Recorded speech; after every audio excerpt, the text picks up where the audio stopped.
Go ahead, Kev. What you say? All right. Ladies and gentlemen, boys and girls, Atlanta Falcon Nation, what it do? Well, we saw we come in a little late. We kind of hit a technical snag. So bear with us. We here now. Let me go ahead and introduce the guys for the night. This is your heavy hitters every Tuesday night. On my left, you got your boy, the mad scientist, Mad Mike Sports in the building. At the bottom of your screen, we call him the voice of reason. You can call him the calm before the storm, Mr. Utah Sports, and me, the sixth man of the group, just Kstylz. What's going on, fellas? How we doing tonight? Chilling, man. What up with you? Ah, man, nothing much.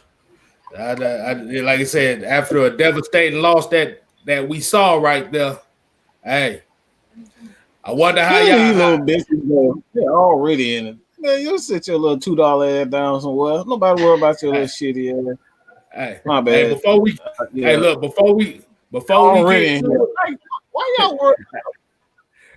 hey, let's not worry about that. Let's go ahead and get these shout outs going on before we start the show, man. Go ahead, We, go do your ahead. thing.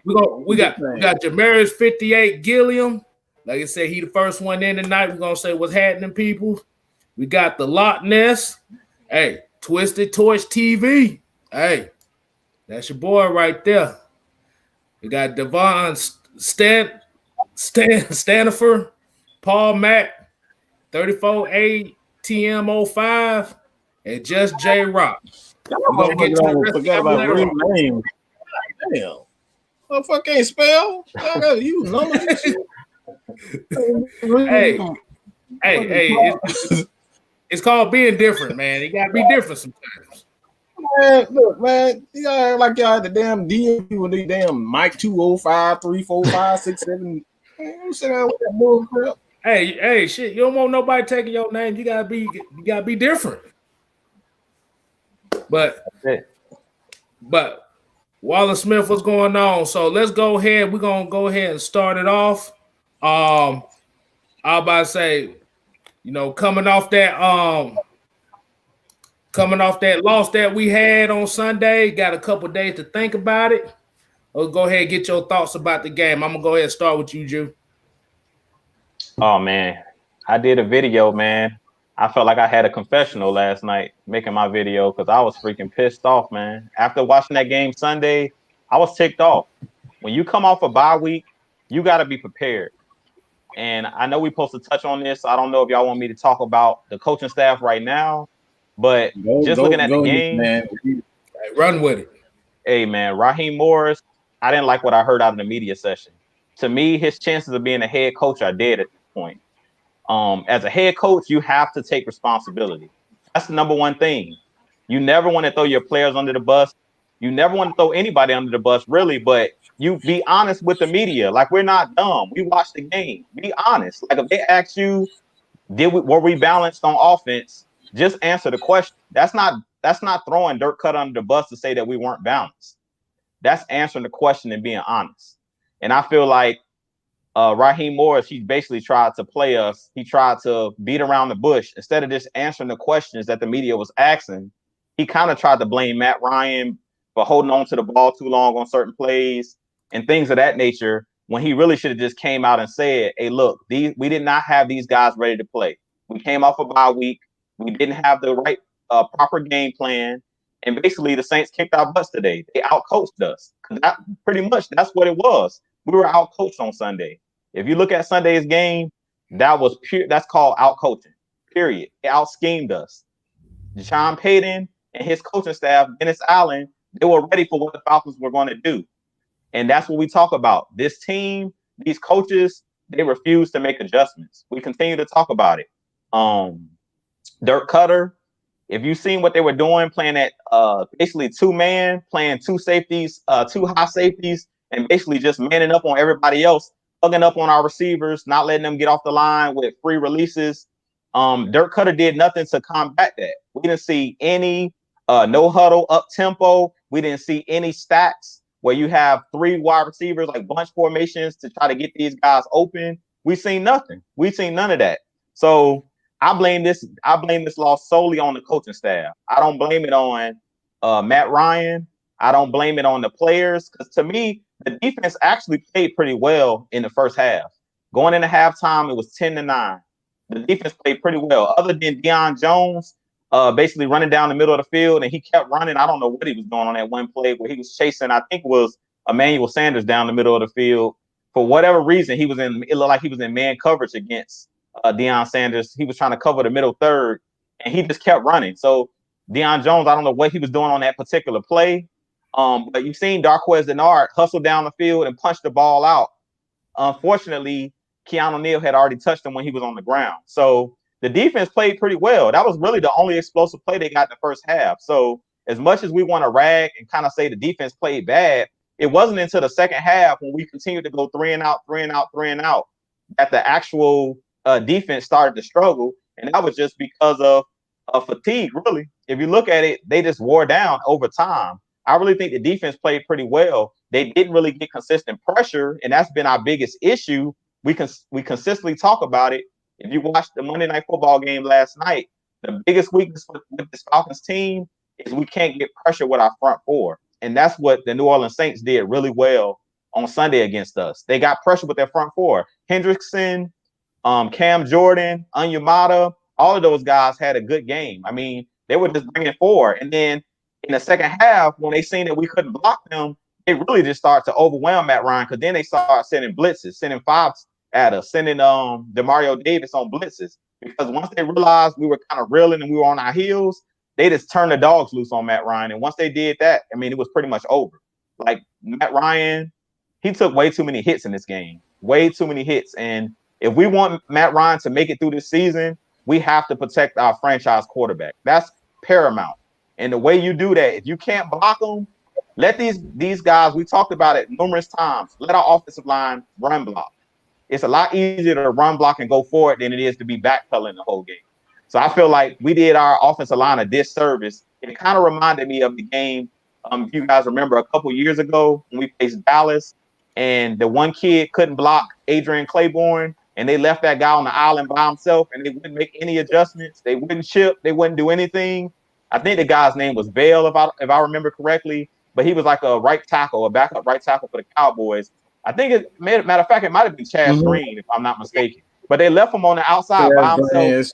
Yeah, they left Chaz Green out there by himself and let Adrian Claiborne eat him alive.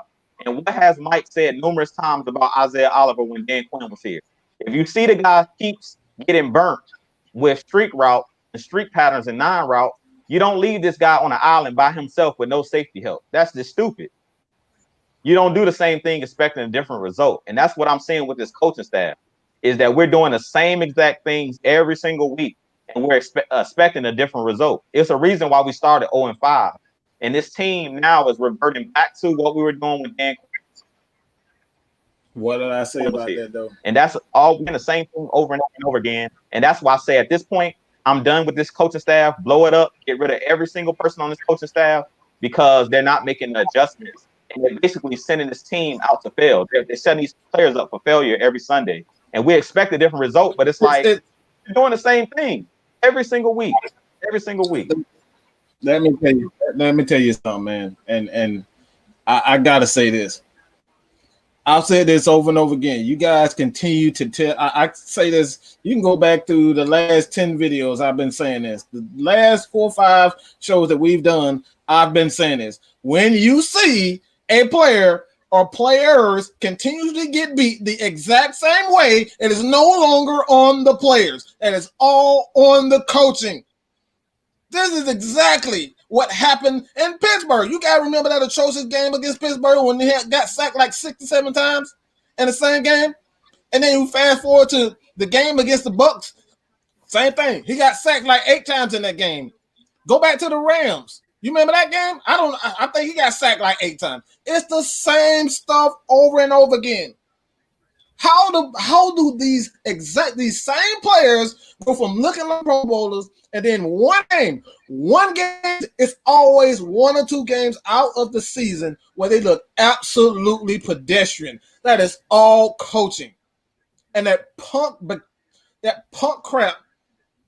I cannot believe what I heard from these 2 coaches. That crap right there, they should have been fired immediately after I heard what I heard on that press conference. They took no responsibility for that trash behind game that come in. It's the same thing. Let's line up in 4 receivers, 5 receivers. Matt Ryan is not he's not a Michael Vick. He's not a Patrick Mahomes. He's not going to outrun the best athletes on the defense. He's just not going to do that. He might outrun the linebacker here and there, given the right angle and whatnot, but he's not that type of athlete where you put him in 4 or 5 and then basically you leave him on one-on-one to be either their best linebackers who are they're extremely fast and their safeties and corners. Matt Ryan can't give on those guys. So why are you putting them in 4 wide receivers, okay, and running long-ass developing plays? Long developing plays. And they did not change it up the entire time. They were sending linebackers, they were sending safety, they were sending cornerbacks, and they never threw one freaking time to a running back. He did not throw the ball to a tight end. He did not throw a screen. As a matter of fact, he threw 2 screens in the first beginning of the game, but quote unquote to him, it didn't work. So I just got rid of it. It's embarrassing as a coach for you to not be big enough. You blame your Hall of Fame quarterback and said he was the reason why. You said the receivers. You said Julio Jones. You said Calvin Ridley. You said everybody was at blame. He said Matt Ryan was holding the ball on too long. He said the receivers wasn't getting open. And he said the offensive line wasn't blocking. He threw everybody under the bus. I don't give a damn I don't care who doesn't like this, but at least we never saw that from Dan Quinn. He always said, we didn't do the job. We didn't do it. Never once have I heard Dan Quinn throw anybody under the bus. Even when we know in Super Bowl 50, we got absolutely destroyed and Kyle Shanahan cost us that Super Bowl. He never even once said it was all Kyle Shanahan. He took the blame for it. That's what leaders are supposed to do. That's exactly what the Falcons need. They need leaders and they need men.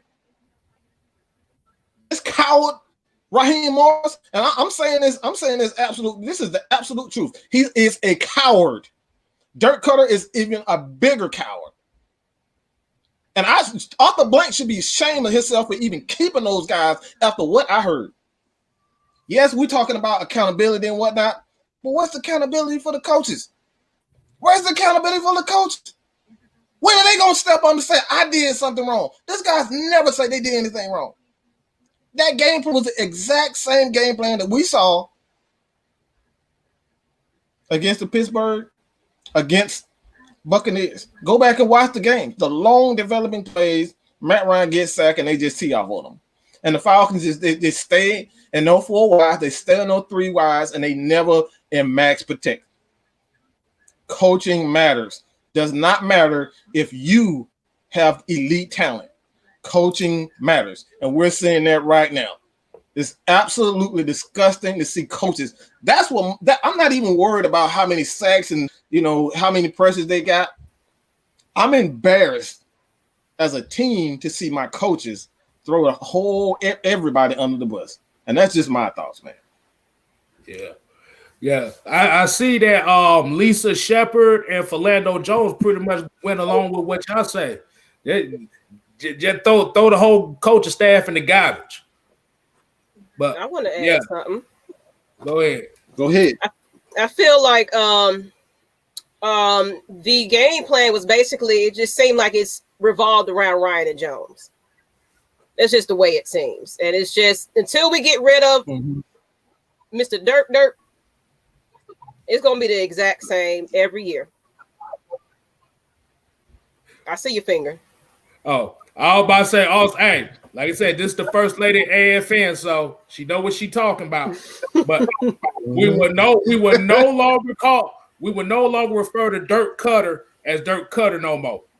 His new name is Farmer Friend. He will no longer be Dirk Cutter. His name is going to be Farmer Friend. This is him. That's him from now on. That's him. We're not calling him Dirk Cutter. He's gonna be Farmer Friend. And go ahead, Maggie. Go ahead and finish what you were saying. No, I'm just saying, it's just that. I mean, it's just like I think Juice said, just blow it all the way up. The entire coaching staff, just blow it all the way up. Go ahead and just start back over, rebuild. We got the talent, but we definitely need a better defense. Matt, I couldn't even, praise Matt this time. That was definitely not a good game for him. Definitely wasn't. So it wasn't a good game. And moving forward, it wasn't a good game, but it wasn't a good game. But you're gonna have that. You're gonna definitely have that, especially when you got, the people that's leading it. And I mean, just for Raheem to just throw everybody kind of under the bus like that, it was kind of like, you just seem like, you hold them a little bit accountable, but you're still out of touch as well. Or you're allowing Dirk to kind of still operate. So it's like, what are you here for? Do. Yeah. That coaching fraternity. That's that coaching fraternity we talking about. They never throw their colleagues under the bus, but they're quick in a heartbeat, throw a player under the bus. And that's what I can't stand that. I hate that. That coaching fraternity pisses me off with this team. Yeah. I definitely too. I mean, you take the blame. He busy. I mean, that whole interview was kind of cringing because it would seem like he was praising the Saints a little bit more. Exactly. Yeah, that's exactly what it sounds like. Exactly. What he should have said was, "It's my fault. We were not ready to play, and especially coming off a bye week, there was no excuse." And Mike was talking about the Steelers game, but if you guys remember last Thanksgiving when we faced them on Thanksgiving Day, it was the same thing. Julio Jones didn't play in that game, and Matt Ryan was under siege the whole night. The whole night he was under siege. The same exact game plan. Spread out everybody. Let's try to this. And what's dumb about it is if you're going to spread out everybody, at least throw some quick 3-step drop, quick passes, if that's what you're going to do. But why spread everybody out and then, exactly. Like, why spread everybody out and then do 5- and 7-step drops when Matt Ryan, like you said, is not a quarterback that's going to run. But to be honest, I don't care who you are. I don't care if you're Michael Vick. The kind of pressure he was under, if you do get the pass off, it's not going to be an accurate pass. And if you go watch the all 22, a lot of those plays, they were showing it during the game. Nobody was open. How many times do you hear on the telecast, nobody's open? Like, who's Matt Ryan going to throw it to? A lot of the time when Matt Ryan was just throwing the ball, he was throwing the ball in traffic. Like that interception he threw to Jackrabbit Jenkins, he forced that ball to Calvin Ridley. He knew he wasn't open, but he's like, why take another sack? Let's just try something. He just threw that slant. Getting hit, man. Exactly. He's tired of getting hit as a player. Exactly. So I got to take some chances. Exactly. It was just terrible game planning all the way around. So to me, I don't even put none of the blame on the players. I put it all on the coaching staff because when you come off a bye week, you're supposed to be ready to play. You had 2 weeks to get ready for this team, and you didn't come in ready and prepared to play. And that goes on the coaching, point blank and period. And I didn't hear him say, you took no responsibility.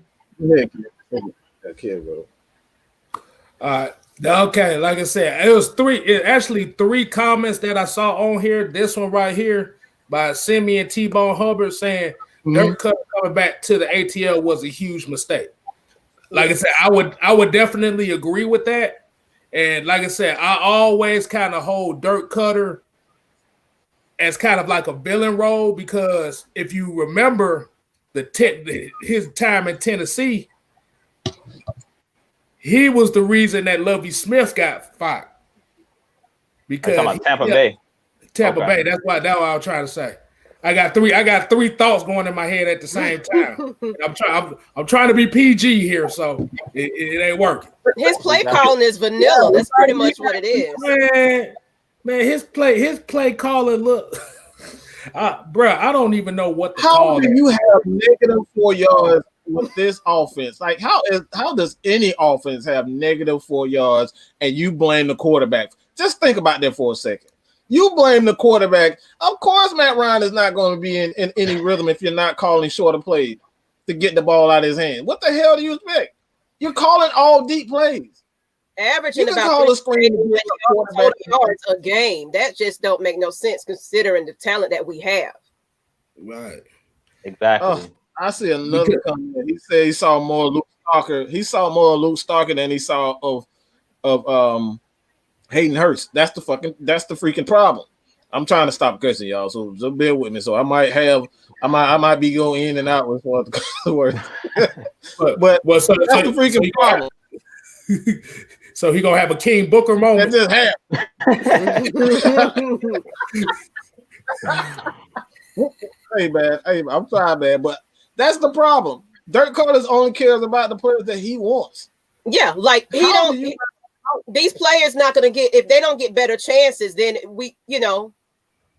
these other players need better chances. That's pretty much what it comes down to. He stick to his same 5. So if they deserve better, they really do. The problem is the game that passed Dirk Cutter by. That's it. We got 4 running backs on the roster and only 2 of them play. Just think about that for a second. And the 2 we play, we don't even use them, Mike. The 2 we play, we don't even use them. Hey, 14 rushing attempts. And that's between 2 running backs. That's crazy, dog. Todd Gurley had 8 of them. Exactly. That's wow, just incredible. Incredible. All right, I'm about to say ATM 3405 had a comment here. I actually seen this online today, and I thought it was kind of weird because I didn't pay attention. He said, "Did y'all see Tyler Davison's adaptation held up after he scored?" I know I didn't see that. teammates.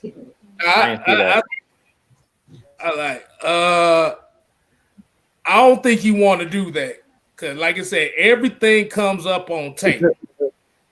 Yeah. Like I said, you already have a problem with Raheem Morris and not Dirk Cutter, former friend, throwing under the bus.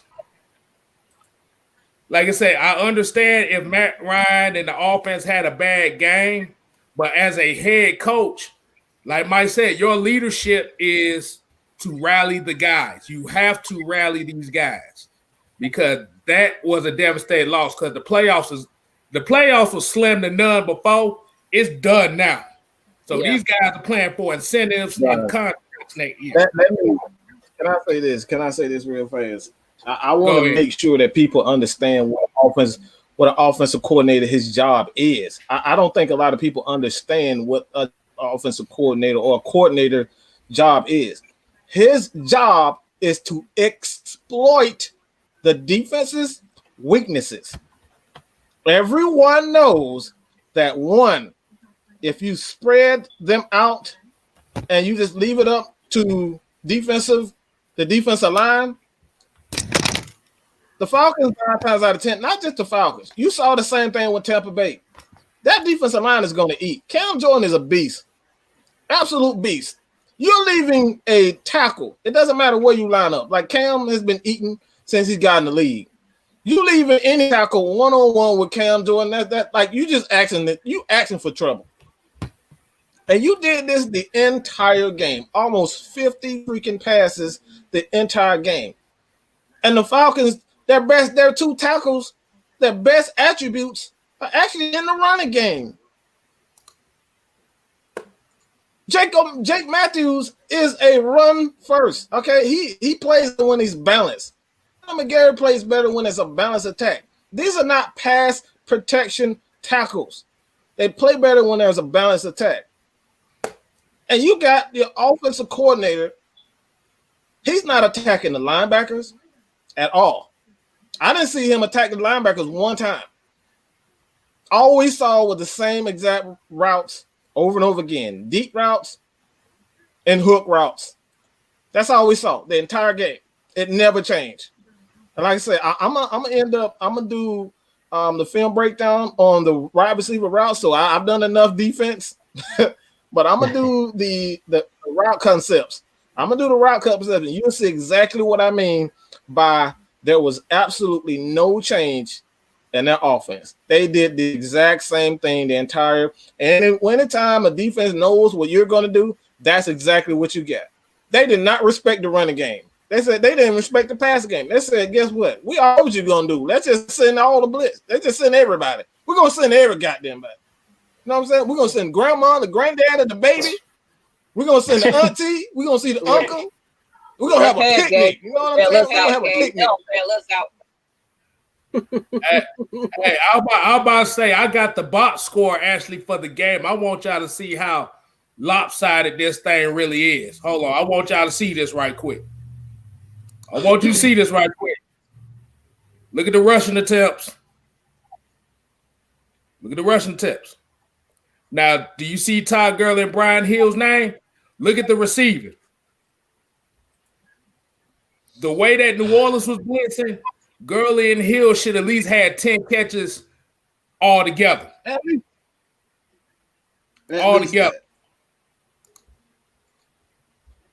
You don't even use the running back. There is no excuse there. Even have them on. That just play arena league football. We're just gonna have all receivers on the team. Like that's essentially what you're doing. Like, what's the point of even having running backs? 4 running backs on the roster. Like you're not gonna use them. I forgot what game that was. I forget what it was. It's a video game where all we had was wide receivers. It might have been. I'm thinking about it. I know it's a video game that I know it's just all receivers. You ain't got no running back, it's just all receivers. It's just all receivers. That's what Dirk gonna do. That's all he wants. He doesn't throw the tight ends, he don't throw the running backs. All he throws is to wide receivers. Exactly. That's embarrassing, man. No rhythm. No rhythm. I didn't mean to cut you off, Kstylz, but no rhythm. Like I talked about it. If you watched the Monday Night Football game last night, we didn't see no up tempo. We ain't see nothing. At least if you're gonna pass it, go up tempo and let Matt Ryan do his thing. We know Matt Ryan's good at no huddle. Let him go up to the line where they can't sub nobody in or out, and where they can't call all those exotic pressures and call all the plays at the line. It really was no fans there. It wasn't no crowd noise for real there. Get up to the line, go up tempo. Don't let them sub guys in and out. And just wear that defense out that way. If you're gonna consistently pass it, we didn't do nothing. It was no adjustments. We consistently did the same stuff over and over again. Mike, was it NFL Blitz? Yeah, I think it is NFL Blitz. Yeah, it was NFL Blitz. Yeah, NFL Blitz. NFL Blitz. NFL Blitz. Just receiver. But oh my god, yeah. It's the same stuff, man. It's the same stuff over and over again. And it's embarrassing, man. Everybody know what we're gonna do except for us. We think we got Julio, we got Calvin, we're gonna beat y'all. No, these are NFL players too. These are NFL coaches. They know how to take away those. Like they know how to take away receivers. They know how to take away a quarterback, make him inaccurate, get him off the spot, make him uncomfortable. They know how to do that. That right there is just blatant arrogance and ego. That's what's wrong with this team. They have so much ego. They believe in themselves so much that they disrespect their opponent. And that's what you can't do. You can't disrespect your opponent. And we see this time and time again. We're just going to play cover 3. I don't give a damn if we give up 500, 600 yards. We don't care. We saw that. Damn near 700 yards they gave up against Houston. Houston destroyed us. That dude would not come out of cover 3. He played cover 3 until he damn near died. Till the whole damn defense damn near died. Embarrassing. Yeah, but I was about to say for this show tonight, it pretty much summed up what the whole Falcons Saints game was on Sunday. I'm not gonna put the logo up, but it's called A Long Day. That's what it was. It was a long day. But like you said, I agree with y'all on that because it was, like I said, it was no adjustments going on. Like I said, when the Saints started blitzing, they found something because the receivers couldn't get open on these hook routes. Because you got to remember, we don't have a bunch of possession receivers that are capable of getting yardage off of those hook routes. Like, I'll give Sean Payton credit as far as his coaching. He knows how to scheme his players open. We talk about Michael Thomas and Slant Thomas and stuff like that, but he runs plays to his players' strength. Hook routes are for bigger, more physical receivers. That's what hook routes are for. The Falcons have a bunch of small receivers. Calvin Ridley is a small guy. Zacchaeus is a small guy. Russell Gage is a small guy. Why are you running those? Like, you give Julio a hook, man, he gonna stiff arm you and he gonna run over the linebacker, he gonna run over the defensive end, he gonna run over the safety, all in one play. You can do that with Julio. You running hook plays with small guys. They gonna get hit. That's why Russell Gage always getting his ass towed up because he run no dang hook routes. As soon as he gets it, they knock him out. You're running the wrong plays for the wrong players.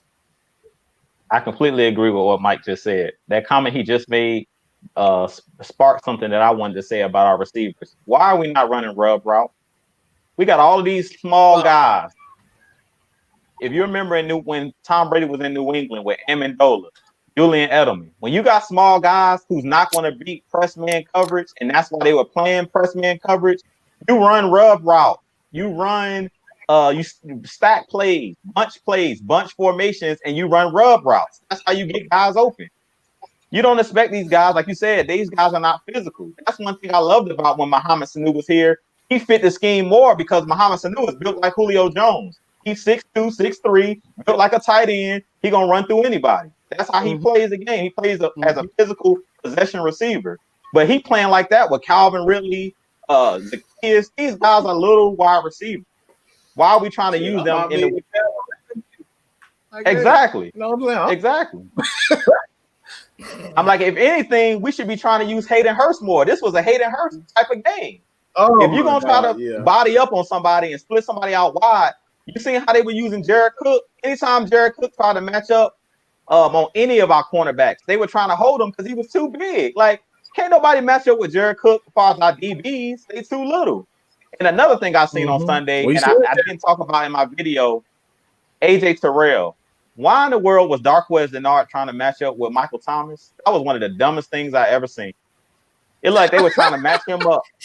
Like they are like he our best cover corner. Like he was smoking Darqueze Dennard. I'm like, put AJ Terrell on. That's the reason you went out and got AJ Terrell, a big physical, lanky guy who can run.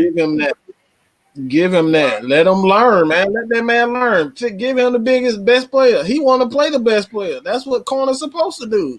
Take the biggest, baddest brother on the field. Let him take it. You got a powdered toast. You got a powdered toast request. I don't know if you can throw that out yet. I'm about to say, since we getting into that, I don't think he deserved the powdered toast tonight. Oh, I got something for his ass though.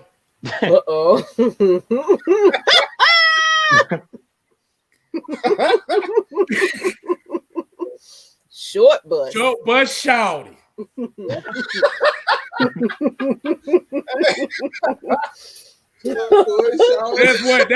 That's where he needs to be. Because come on, man. Like I said, the adjustments, if you ain't making the adjustments, and the adjustments that you need to make are so obvious on the eye, and you're not seeing it there, and then you throwing players under the bus because your adjustment skills ain't there. Like I said, bruh, like I said Sunday, that game was going to prove to you if you was going to be the coach, if the whole coaching staff was going to be here next year. You had 2 weeks to prepare. It just showed, bruh, you can't take this job. Like I said, you held the players accountable, but you can't, like I said, if you mess up, you as the head coach, you are the overseer of all this stuff. This is the same thing we get on Dan Quinn about with Kyle Shanahan in the Super Bowl. At the end of the day, as the head coach, you have to see the tempo changing, the momentum changing, and you have to make adjustments on the fly. You don't throw players under the bus. Like somebody said in the comment earlier, that press conference right there, you could lose the entire locker room with that press conference alone. Facts. That's facts right there. So he gonna get the show. He gonna get the show, but Shawty Waka Flocka lyric for the night for that. And if you remember Waka Flocka's lyrics on there. He said A B C D E F G H I J K. Hey! Offense. Defense. Not my fault. Man. But let's go ahead. We gonna kind of get off of that right quick. We already kind of throw all that. Here's a topic that I want to talk about. The trade Matt Ryan chatter is back. Of course. Oh. Of course. The he's trash. He needs to be traded. They say he the worst quarterback Atlanta has ever had and stuff like that. So how y'all feel about that? You want me to go first, Mike, or you want to take it? Yeah, because I'm about to explode. You already know what I'm about to do. I'm really about to explode. Go ahead. Hold on. Before you do, I'm going to tell Tara Falcon, yeah, you can get the powder toast, but you get the short butt shouting. That's actually worse. That's worse. You won't. Like I said, if you get the powder toast, you just did something bad slightly sometimes. You get the short butt shouting, that's just that's off the radar right there.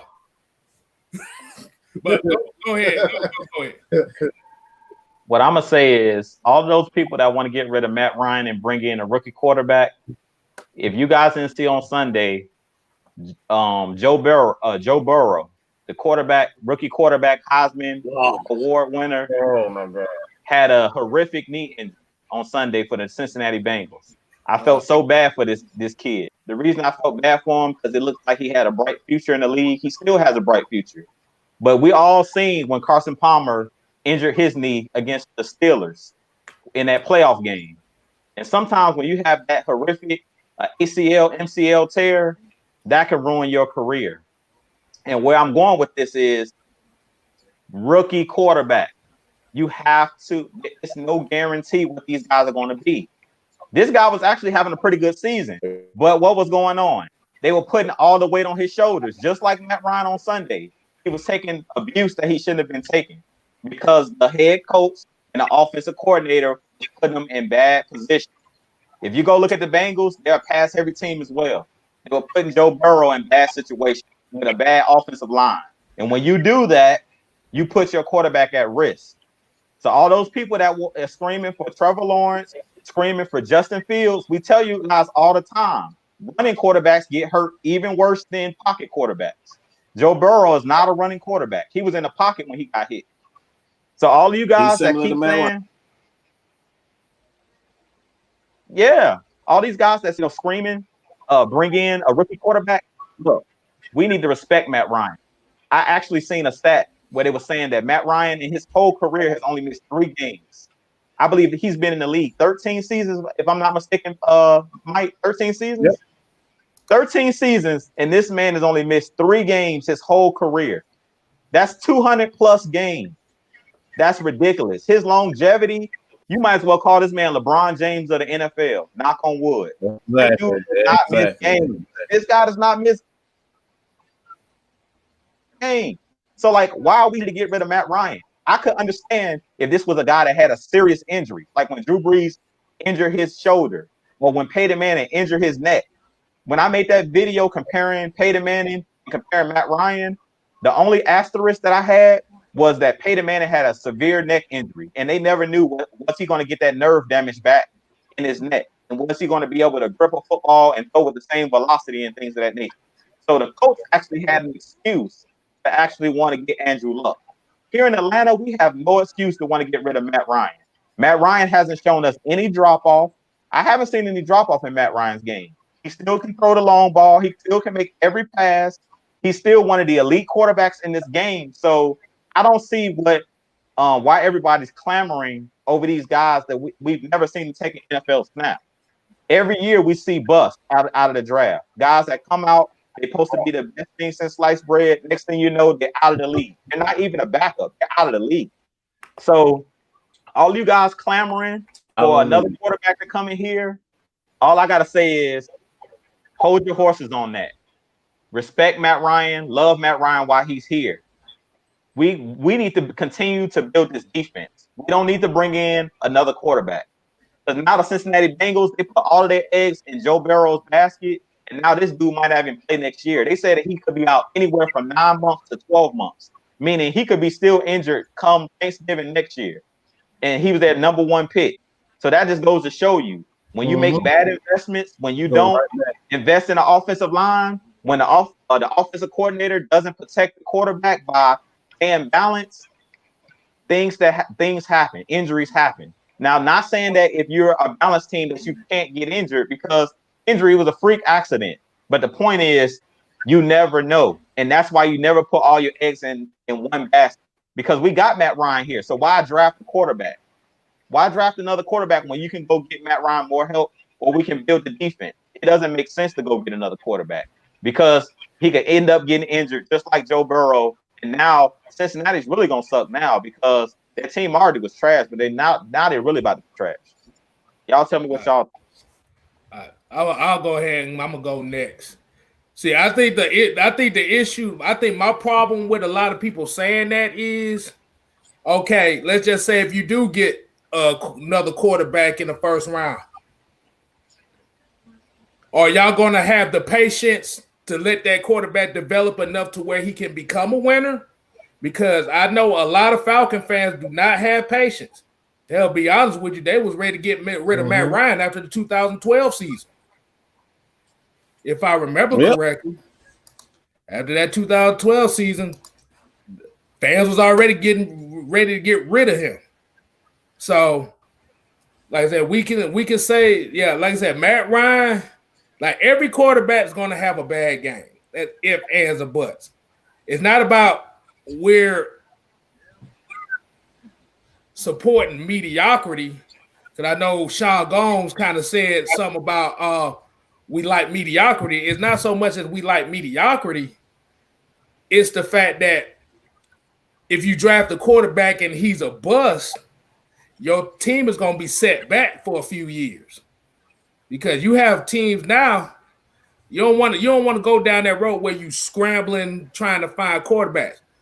Look at Cleveland. Cleveland, like I said, everybody say Baker Mayfield might be that quarterback now. Bro, Cleveland, they went through 20-something years trying to find a quarterback. Not Dallas, but Miami Dolphins went through damn near 20 years to try to find a quarterback. And I'm going to also show you a little something too, because this is one of my things I like to pull up too. Now look at these cap numbers. Okay, so what will be next season? That's what I was about 2021. So if we looking at the numbers, because remember, his money is fully guaranteed for $95 million. So that's what you paying off rip. All right, so right here with the 2021, if you cut him before June 1st, you save 9 on the cap, but you got almost $50 million in dead. Post June 1st, you can save some, but like I said, at the end of the day, that dead cap, you still paying that guaranteed money. So if you're gonna take a chance with a new quarterback, it has to be a surefire pick. Because like you said, if Dirk Cutter is still the offensive coordinator of this team, which I hope he's not, and you draft another quarterback, you're gonna have the same problems. You gotta have the right system for the right quarterback at the end of the day. Because ESPN and Bleacher Report ain't even talking about the Falcons getting Trevor Lawrence nor Justin Fields. They talking about Trey Lance. Do we need another North Dakota State quarterback? Hell no. Nope. I'm good on that. You see Carson Wentz. You see Carson Wentz. You see Carson Wentz struggling right now. They want him out of Philly. Cause let me say that.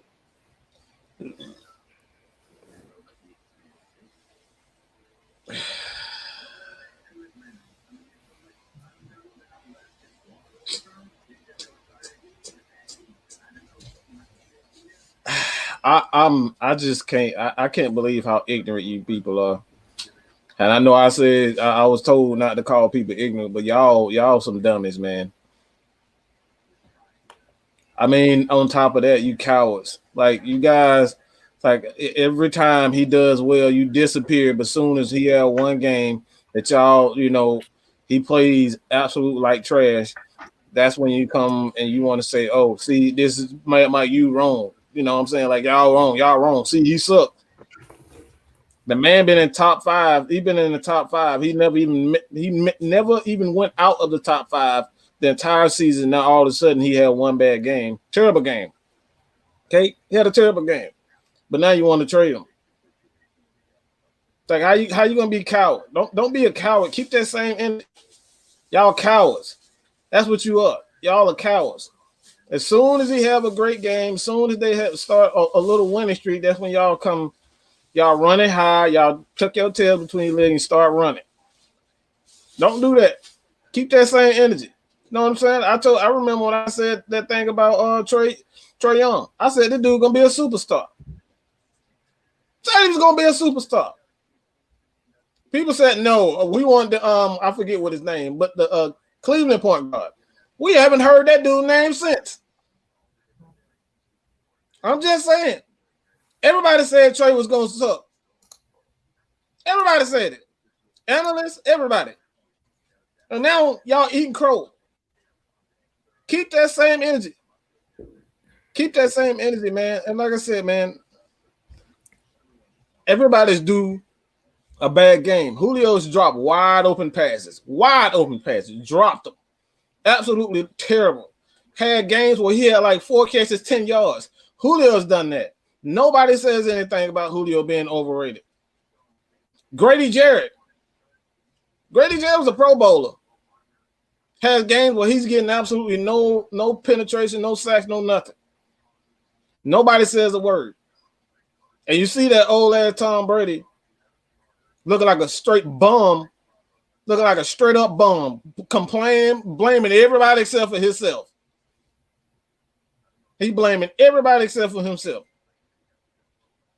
Y'all keep that same energy. So that's all I'm. Like I said, I was told not to say that, but some of y'all some real fake people. And I'm not saying fake fans. Y'all some real fake people. You got to keep that same energy, bro. Because, like I said, man, if you're going to be fans, you're going to be like a true. Don't run when everything is all good. When everything is all bad, Saints fan. We couldn't find none of you motherfuckers when we talking about that 10 seconds. Y'all cried for a whole year. Y'all ran. As soon as you had one win, everybody is on Mad Mike Sports. Everybody is on AFN. All y'all. All you Saints fans. It had a big turnout. So if Saints fans, you want to be a member, come on. Cool. It's all good. But y'all got to keep that same energy. Come when y'all lose, because y'all going to lose again. Y'all going to get blown out, and y'all going to see that damn quarterback that you think is a quarterback, absolute trash. That dude threw a ball. This dude threw the ball directly, wide open receiver. He threw the damn ball 2 yards to the ground in front of a receiver. He was wide open. The ball went straight to the damn ground. And y'all think y'all got a quarterback? Come on, bro. That man worse than Tim Tebow. That man is worse than Tim Tebow. He just got bailed out by a good defense. That man is trash. So that's all I got to say, man.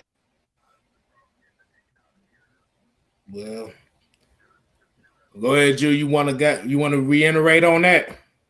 Yeah, man, I'll defend Matt Ryan to the death, man. Y'all know I can go all day on Matt Ryan. Like, at the end of the day, we've seen the game. It's all about scheme. Like Mike said, they don't keep all these guys on here. I seen somebody say in the chat, and I was gonna pull it up. They said that Matt Ryan's not a leader. You can't just make that statement. Continue why you believe that Matt Ryan's not a leader. It's easy to say Matt Ryan has a noodle arm. Matt Ryan is not elite. Matt Ryan is not clutch. Tom Brady threw an interception to end the game last night. I don't hear nobody saying nothing to him, nothing about him. All I hear is, well, Tom Brady has 6 rings. We're talking about right now. What about Mr. Aaron? What about Aaron Rodgers? What Aaron Rodgers do? Blew it. Exactly. What did Tom Brady do against this same Saints defense? He got swept by the Saints team, blown off the field at home. I don't even remember the score. A couple Sunday nights ago, they blew them off their own home field, blew them out. We don't hear nothing. That's what I'm trying to say. Like, you can't just always equate it. Well, he has rings. That don't mean nothing. It's really showing that maybe it was Bill Belichick and those cheating scandals and stuff that helped him get those rings. Because right now he ain't looking too hot. He's not looking too hot in Tampa. He's in the same boat as Matt Ryan right now.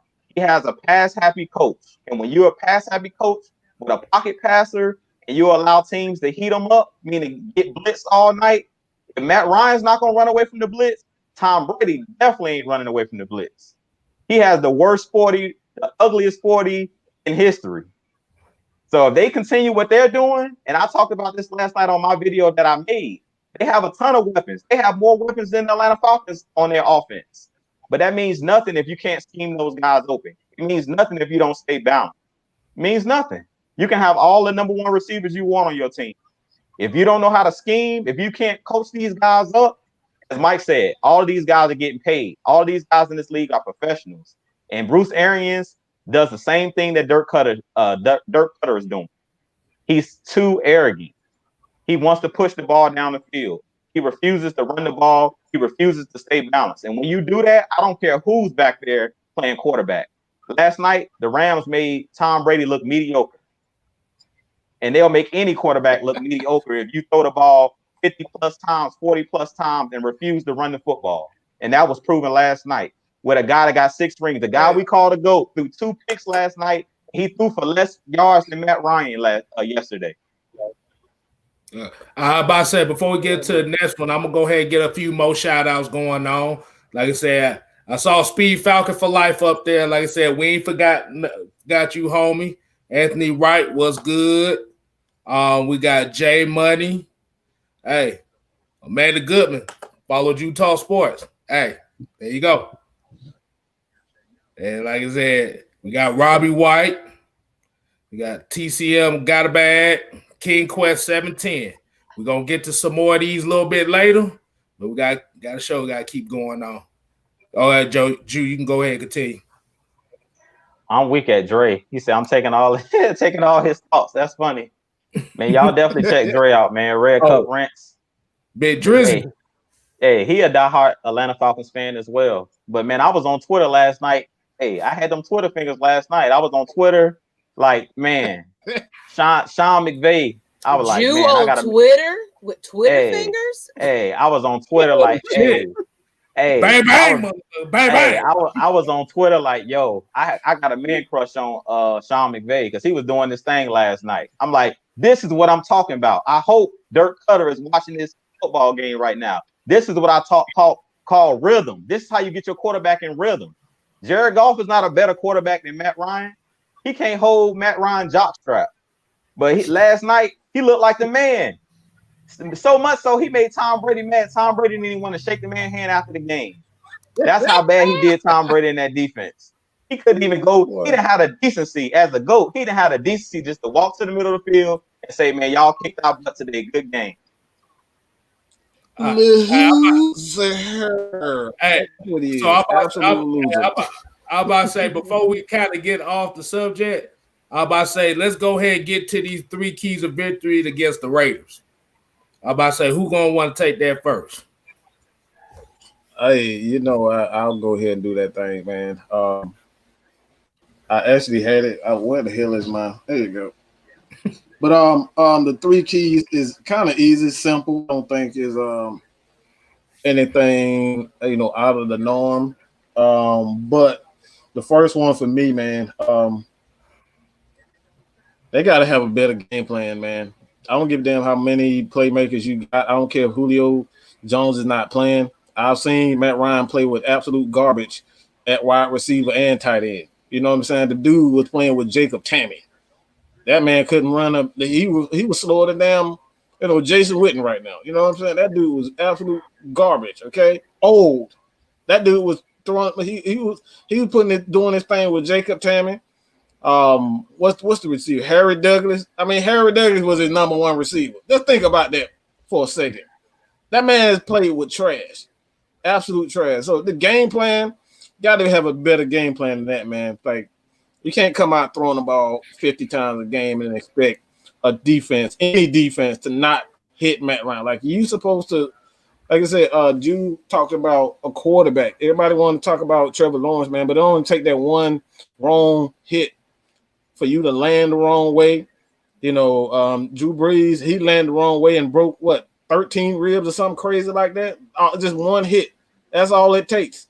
Punctured lung and all that type of stuff. You see what happened to Carson Palmer and Joe Burrow. Like, this dude's career could easily be gone just like that before it even start. But y'all worried about tanking for Trevor Lawrence. While you have at least a chance. You have at least a chance with Matt Ryan and Julio. You at least have a chance. At least a chance with a defense. The defense is great, but they can get on the run as long as like Matt Ryan and Julio are healthy. But my thing is, it have to have a game plan. The first game, it has to be a better game plan than what we saw. We can't have 14 rushes, 14 freaking rushes in a game. Why are we paying Todd Gurley if we're going to run the ball 14 times? Like, what's the point of even doing that? You know what I'm saying? So they can't give up all those sacks, man. And I'm just going to leave it like that. That's my just one key to victory. I usually have 3, but I gotta go with a better game plan, man, because that shit absolutely sucked. Like, you've been coached for 30 years, but you had a game plan. I'm just gonna come out and throw the ball 50 times. Like, that don't take a damn genius to do that. All right, I'll go next with it. All right. My first key to victory is stay out the casinos. We don't need no damn distractions. We know they in Las Vegas. They have a new stadium in a dome. Stay your asses out the casino. Stay your ass home like Eugene Robinson. Stay your ass home, right? My second key is, like I said, I was gonna say aggressive, but the main thing is you have to contain Josh Jacobs. That dude right there is a beast. I give them credit on that. They got a running back there. And before I get to my third one, I'm going to go ahead. I'm going to shout out a couple more folks I probably ain't said yet. Like I said, Tony Pham, J Money, Terror Falcon, let's see. We're going to go KK Cole, Ghost Peppers, he in the building. Ghost Peppers. I ain't taking no Ghost Pepper challenge, but them Ghost Pepper wings I had last time, I almost died.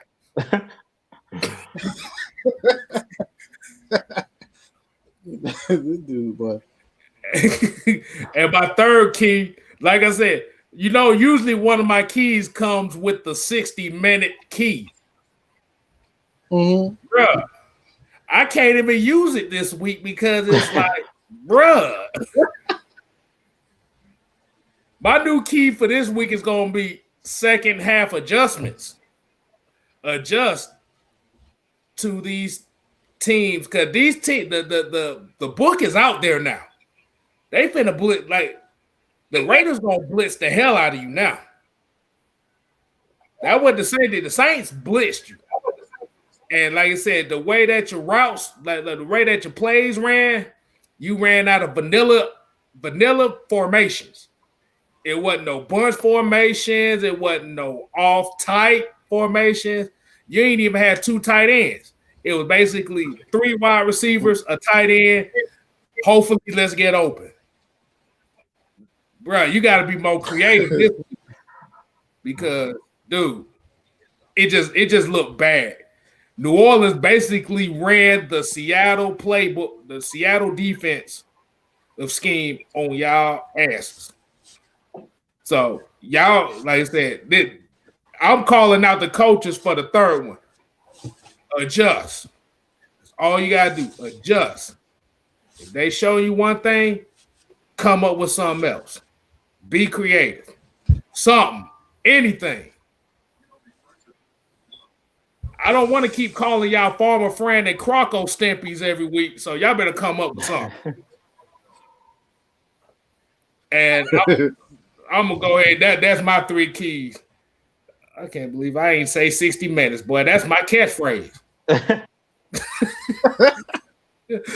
All right, man. Look, this the deal.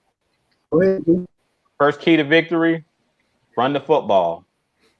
Run the football, Dirk Cutter. Run the football, Raheem Morris. I don't care whoever needs to take the headset on offense.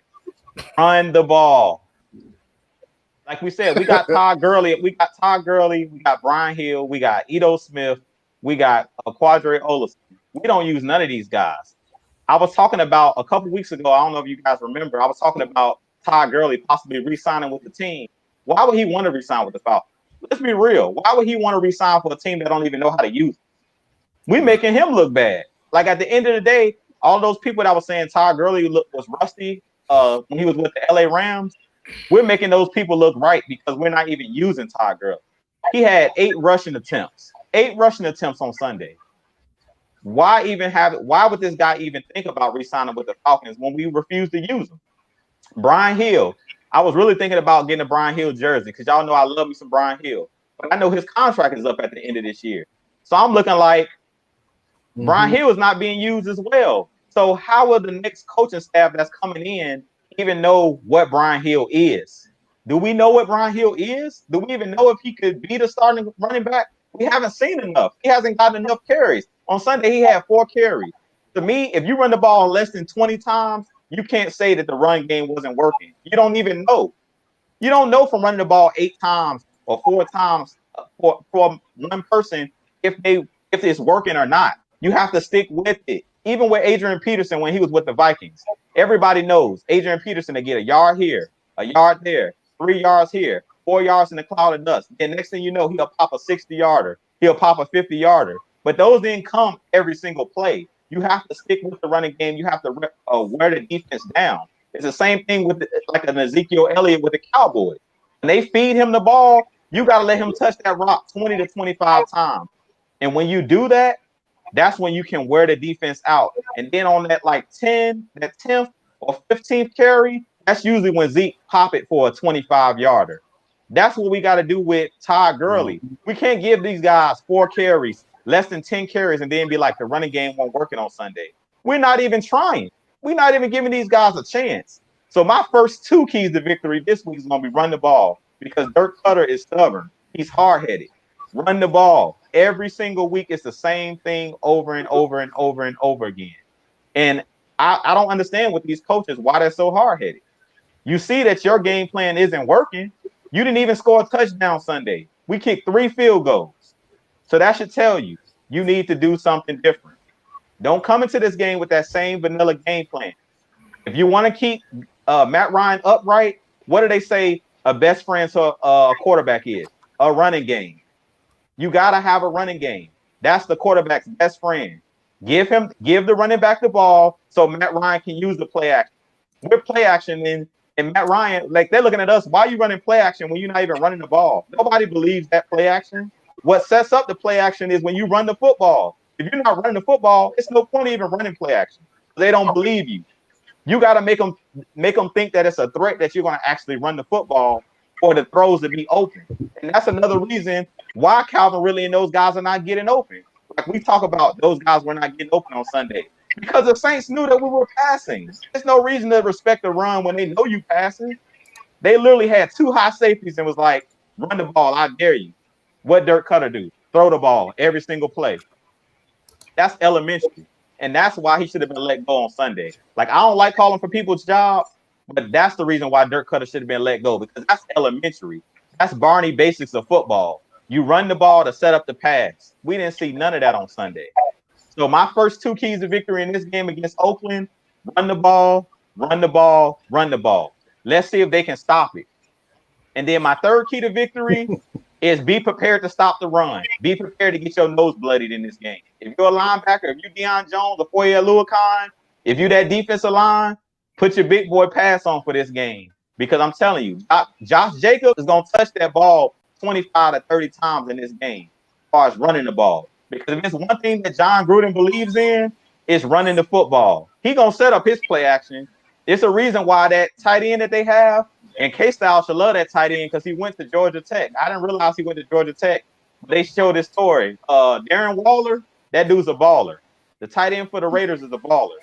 And they set up that play action with that run game. They feed that Alabama running back. Josh Jacobs is going to run the ball on Sunday. So Keanu Neal, all of them guys that's hitters, this is your game to come downhill and be a thumper in this game. Foye Oluokun should have 10+ tackles in this game because he's going to run the football. That's what John Gruden loves to do. He's going to run the football, and he's going to try to open up his play action game. So we better be prepared in this game because they're going to go 2 and 3 tight ends in this game, and they play big boy football with the Raiders. And that's the reason why every time they face the Chiefs, they play them down to the wire. If you seen last week, they played the Chiefs down to the wire. They actually beat the Chiefs the first time, but this last game, they played them down to the wire because what they do, they shorten the game. When you run the football, you can shorten the game. So if a team has a great offense, a high-powered offense like the Falcons, they're trying to keep Matt Ryan and this offense on the sideline.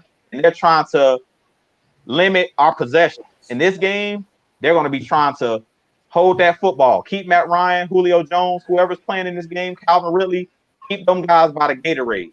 So in this game, it's going to be very important that we put on our big boy pads and stop the run. That's paramount in this game. Don't worry about Derek Carr too much because everything he does is predicated off the running game and off the play action. If we do those 3 things, it'll be a tight game. If we can't stop the running game, I mean, if they're just gashing us all game, like they were gashing us with that quarterback power with Taysom Hill, it's going to be a long day, just like that drink that Kstylz is drinking right now. Oh, yeah. I'm about to say, before I get to what I'm going to say, I'm going to go ahead and shout out the Big Sirs with the $2 super chat, saying that last time the Raiders beat us was 2000. You got to get the W. I agree with that. But also, there's a little troll going on right here. I'm going to put this up here. I'm going to let y'all get on his ass. He talking about Falcons or Bulldogs ain't shit. The whole city of Georgia is a joke.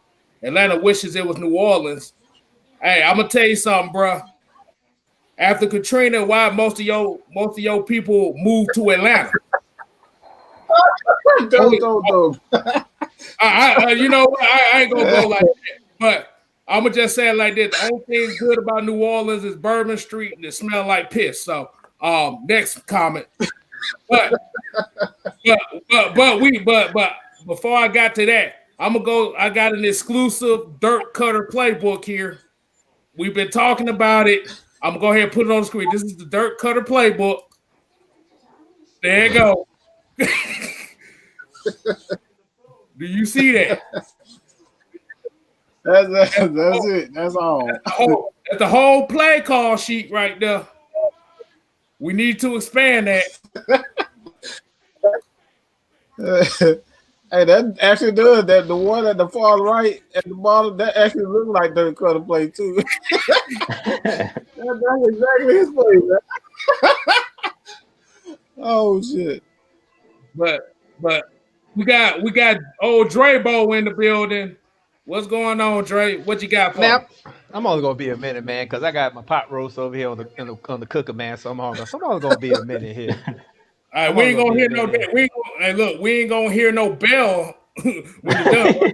Nah, not this time. I got it on the slow cooker this time, so I took the bell off this time. So, but I mean, the only thing I'm gonna say is for that comment about Atlanta and New Orleans. I mean, a lot of people from New Orleans moved to Atlanta, so that's hindsight's 2020 on that. So I'm not even gonna worry about that because whenever something happens, a lot of them folks from New Orleans come to Atlanta, so they must love something about Atlanta. But hindsight is 2020. And y'all pretty much, Jew and Mike and Kevin and even Miss Maggie hit on the key points we gotta do to beat the Raiders. The only thing I have to say is Falcons fan. Falcons. This is me talking to you. This is Dre Oh man. talking to you. Uh This is me talking to you.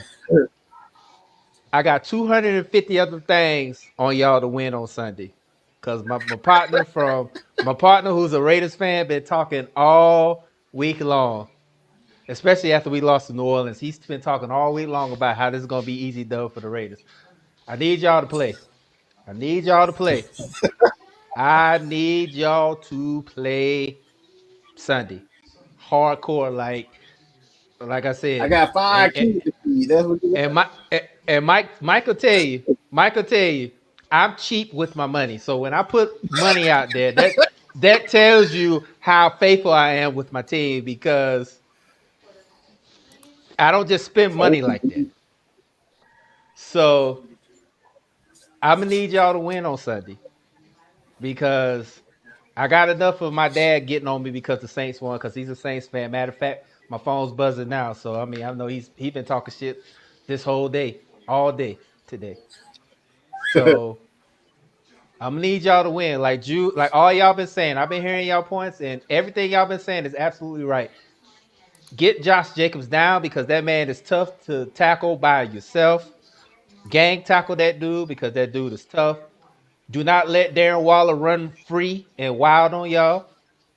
Take advantage of that aggressive defense that the Raiders do because the Raiders love the blitz. You saw Monday night in the Kansas City game how they made Mahomes look kind of frustrated. And then he kind of, kind of did his thing. And that's why he got paid $500 million because he's Patrick Mahomes and he's the best quarterback in the league right now. Do something. Do something. Because I said it on my last show. We have the talent to be great. It's just that we're underachieving like hell. We really are. We're really underachieving like hell. And I, as a fan, I'm disappointed. But we can only go up from here. That's all you can do is go up from here. I'm going to still ride. I've been riding for the past 25, 30 years. I'm going to still ride. So just make sure y'all win on Sunday because I need 250 of them things. So I need y'all to win because I don't need money. I don't need y'all. Not only do I want to lose money, I don't need my homeboy talking shit because he's bigger than me, so I can't fight him. So I need y'all to win on Sunday. Okay? So, I mean, it is what it is. So I just want to get on here and shout out you guys. Get on here and talk to y'all because AFN is probably one of my favorite shows to watch. Big bro. Oh yeah. What up, sis? What's good? I just want to jump on for a little bit. That's all. I just want to jump on for a little bit and just say hello. I was about to say we don't need a murder scene on the street tonight. Nah. All I'm saying is the fact of the matter is it's all fun and games. It's all good and everything. We're all Falcons fans. We love our team to the death of us. So it's stressful, but I just need y'all to win on Sunday because I need to. I'm going to the fight in a couple weeks, so I need some money. I need to get the 250 of the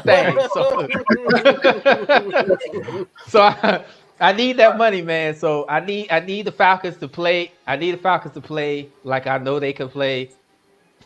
I don't need that shit that I saw Sunday. I need that shit. I don't need that. I need what I saw against Carolina and Denver. I need that. I need that team.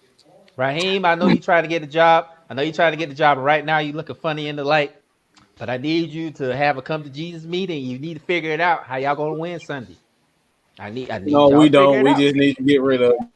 He don't need no come to Jesus. We need to come to get the. No. We need a come to Jesus meeting for Sunday. I don't know. I don't care what happens after that. I just need. Matter of fact, this Sunday, and then when we play the Saints, and then after that, I don't care. I don't care after that. I don't even care after that. I just need to win Sunday, and I need to win against the Saints because I don't want to lose no money, and I don't want my dad to keep talking shit to me because he's been on my ass ever since they won. He's been on my ass, so I need that to happen. I can't fight him either because he's my dad, but I'll try though. Don't worry about it. They're gonna blow it in the playoffs like they always do. They're gonna blow it in the playoffs. I'm gonna give it 10 seconds. Yeah. But that's all I had to say. That's all I had to say. I ain't really want to jump on here for a whole time because I know y'all doing y'all show, but I just want to jump on here for a little bit to say y'all doing a hell of a job dealing with these New Orleans trolls. Oh my God! Giving us this Atlanta Falcons content, you know, because I mean, we appreciate the stream, though. We appreciate y'all viewing. Oh yeah, putting money in our pocket, hey, look, so appreciate that. I look at it like every time a New Orleans Saints fan jump on talking shit, that's a check. That's a check in the pocket right there. Thank you. Pretty much. That's pretty much. That's just money in the pocket. So y'all keep checking in with us because y'all seem to be more worried about us.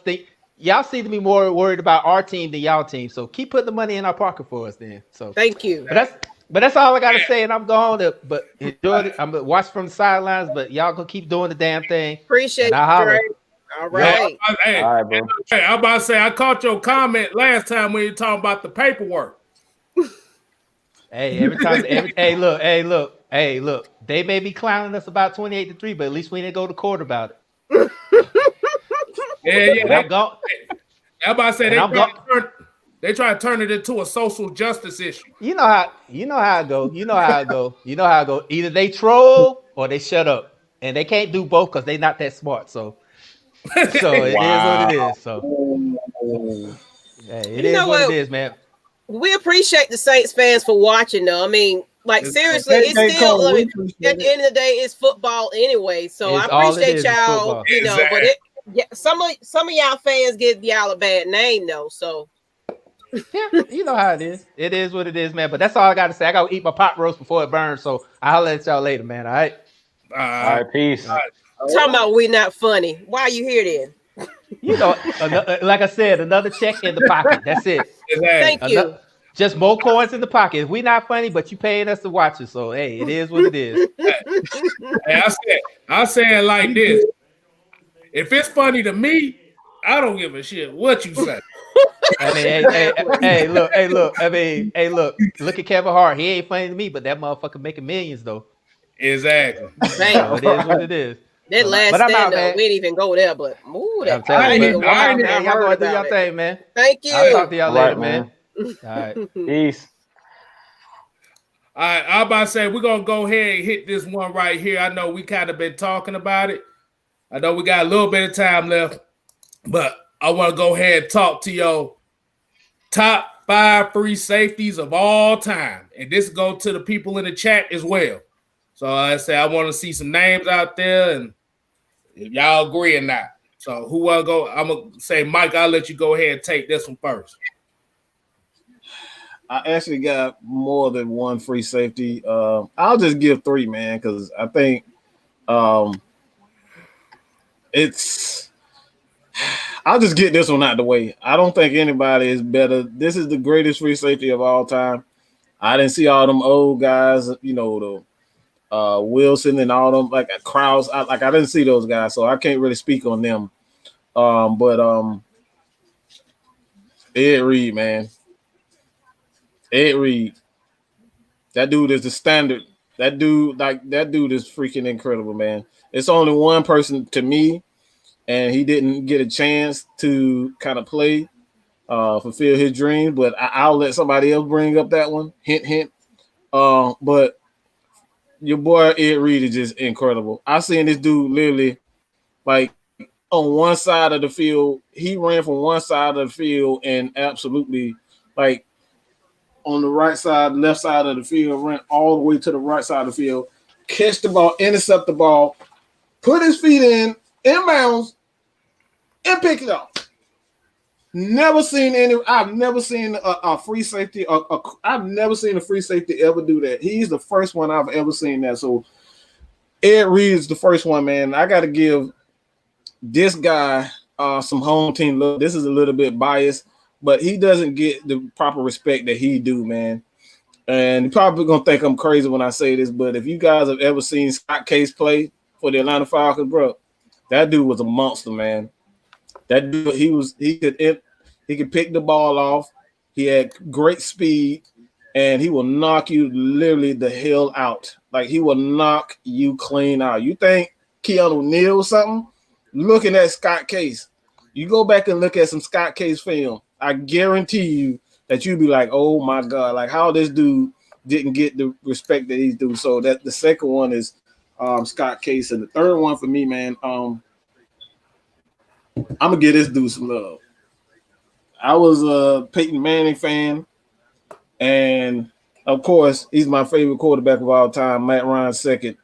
But this dude didn't get the proper respect that he's due. He didn't play as long because of injuries. But Bob Sanders, I don't know if anybody remember Bob Sanders, but that dude was in free. Oh my God, Bob Sanders, like he played both safety positions. He was switched. That's the thing I love about Bob. Like he could play strong safety in certain situations, and then he'll be a free safety. So Tony Dungy did all types of things with him. So Bob Sanders, man, he went by 5'8", knocking people like he like he's 6'2". You know what I'm saying? Dude, 5'8". That dude would knock you the living hell out. So I got to give Bob Sanders some. Those are my three, man. What y'all got? I'll go ahead and go next on this one. Like I said, I have to throw this guy right here because this, like, I'll be honest with you, this guy was one of my favorite players in the NFL for a good little while. And unfortunately, you know what happened. My boy Sean Taylor. Yeah. That, like I said, that was my favorite player in the NFL for a good little while before tragedy hit him. And I don't think, like I said, I think I about cried when that happened. Because you talk about a guy that can knock your block off and had range, and he had the ball skills. He, like I said, he could literally catch it. Like I said, that dude right there was the total package. Even coming out of Miami with that stat team, he stood out like a mug. Oh, yeah. Damn, hold on, boy. Let me go ahead. Yeah, that hurt. That, like I said, him passing away kind of hurt me right there because I talk shit about Dan Snyder and his decision makings, but that was one of the best ones he made. I'm gonna throw an old school one here for me. Yeah, I wouldn't say it's necessarily old school, but like I said, you know, people gonna say the Rod Woodsons, the Ronnie Lotts and stuff, but Steve Atwater, what he did, Christian Okoye, what he did the Nigerian Nightmare said everything right there. What he said to the Nigerian Nightmare. I wouldn't even say if he's really a free safety or strong. Hell, he was just a damn safety. He knocked the block off. And like I said, I'm gonna throw two more in there. My other one, I gotta put Brian Dawkins in there. These are the guys that I've seen. So Brian Dawkins, you talk about intensity. You talk about somebody that held folks accountable. Like we call him, like he was really the boogeyman back there. And like I said, I'm gonna throw one more in there, but I tell you one thing: this fool ain't one of them. He is not one of them. He is not one of them. I knew you was gonna throw one right to that. He is not one of them. I knew you was gonna do that. If most people didn't see one of the shows before, yes, that is Thomas Day Cool with football in between. No. Hey, man, I got to get the Kevin Batum. I got to get him a bit of the Kevin Batum. No. Yeah. Like I said, Cam Chancellor will be kind of he'll be an honorable mention, but these guys right here make Cam Chancellor look like Pee-wee. Yeah. As far as the safety position and how impactful it is. Cam Chancellor was a physical safety, but as far as being physical and being all around as far as playmaking ability, Cam Chancellor wouldn't hold a jock strap to these guys. And the last guy I'm gonna put on the list that I seen is Troy Polamalu. You talk about anticipation and instincts, bruh. Bruh, Pittsburgh used to run their defenses to where they told the 10 guys to play. They told Troy Polamalu, do what you do. Do what you do best. Yeah. And for some reason, he always came up with the football. He could be 20 yards back, but he always ended up at the line of scrimmage when the ball is snapped. It was a nightmare. I don't know if y'all saw Pat McAfee's podcast when he talked about the fake punt that he tried to run, and he said that Troy Polamalu.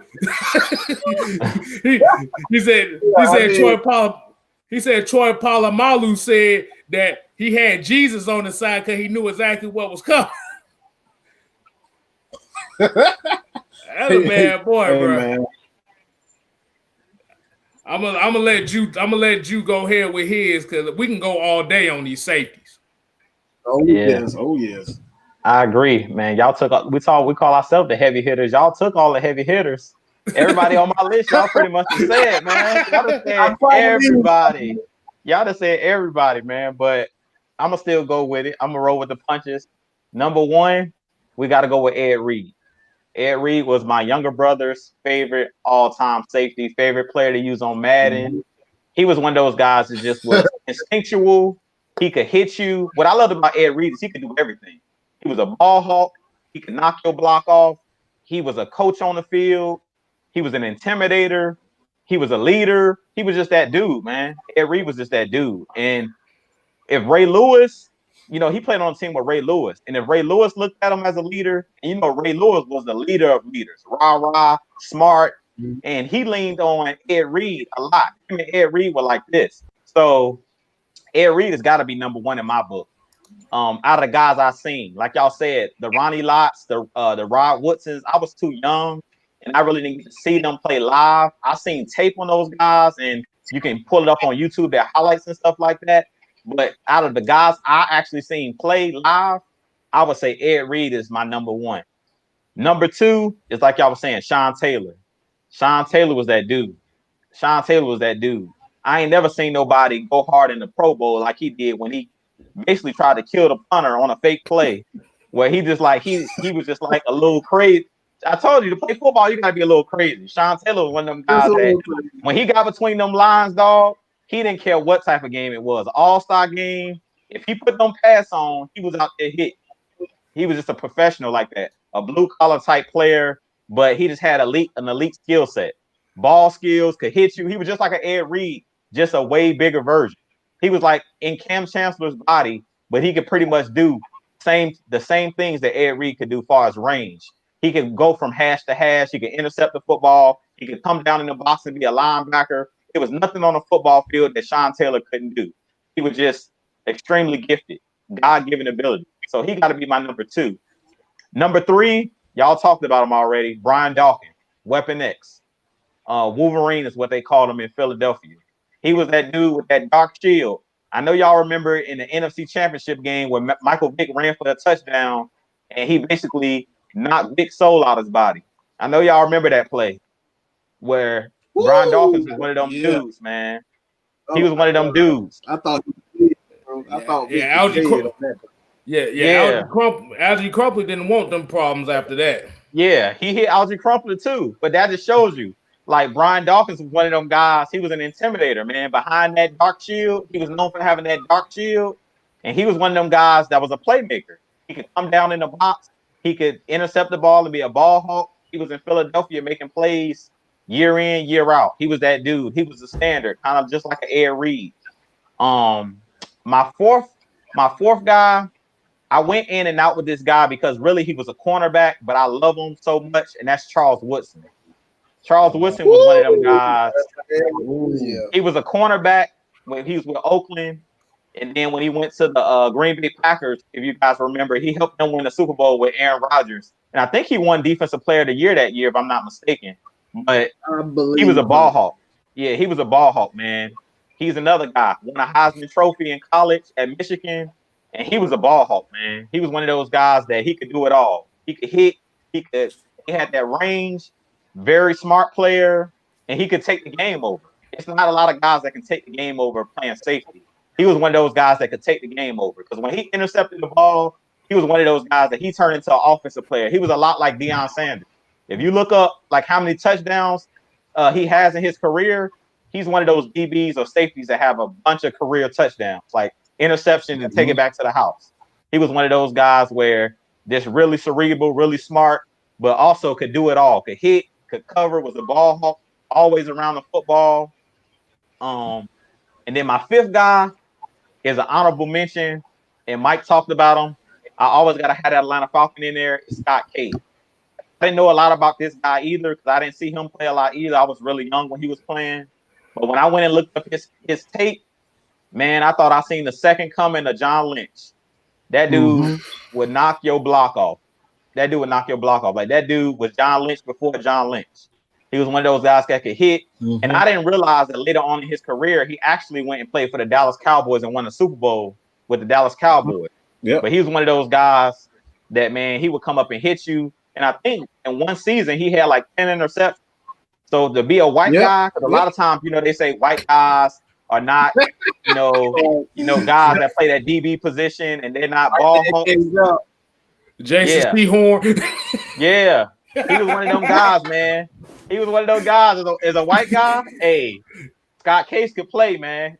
Hey, he had skills, dog. I don't care what color dude had skills, man. He was a baller.